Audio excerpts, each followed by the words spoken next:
My fellow Americans, I want to speak to you tonight about the troubling events of the past week. As I have said, the incursion of the U.S. Capitol struck at the very heart of our republic. It angered and appalled millions of Americans across the political spectrum. I want to be very clear. I unequivocally condemn the violence that we saw last week.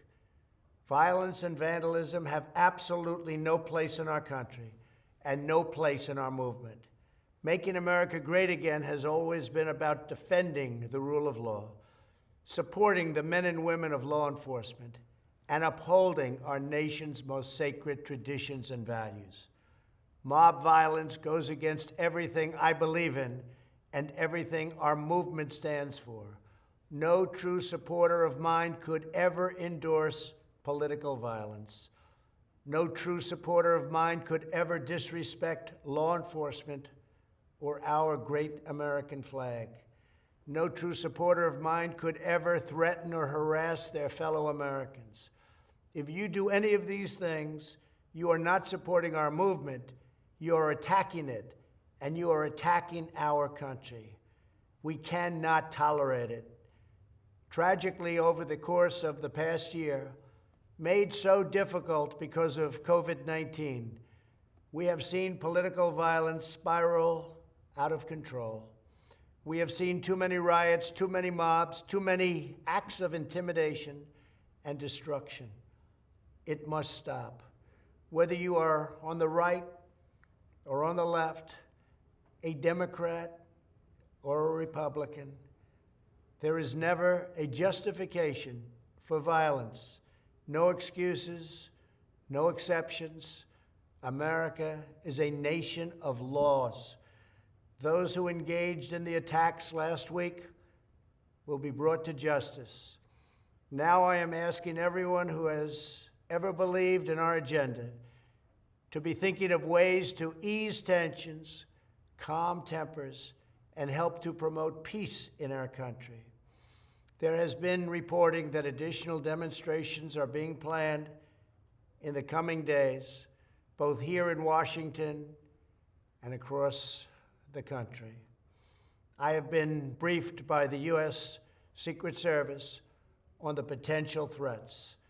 Every American deserves to have their voice heard in a respectful and peaceful way. That is your First Amendment right. But I cannot emphasize that there must be no violence, no law-breaking, and no vandalism of any kind. Everyone must follow our laws and obey the instructions of law enforcement. I have directed federal agencies to use all necessary resources to maintain order.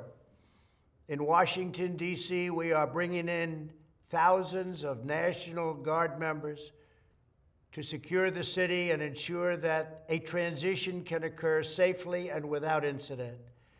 Like all of you, I was shocked and deeply saddened by the calamity at the Capitol last week. I want to thank the hundreds of millions of incredible American citizens who have responded to this moment with calm, moderation, and grace. We will get through this challenge just like we always do. I also want to say a few words about the unprecedented assault on free speech we have seen in recent days. These are tense and difficult times. The efforts to censor, cancel, and blacklist our fellow citizens are wrong, and they are dangerous. What is needed now is for us to listen to one another, not to silence one another. All of us can choose by our actions to rise above the rancor and find common ground and shared purpose.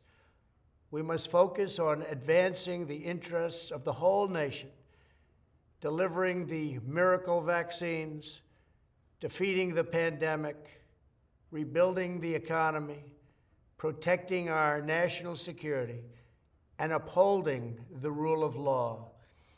Today, I am calling on all Americans to overcome the passions of the moment and join together as one American people.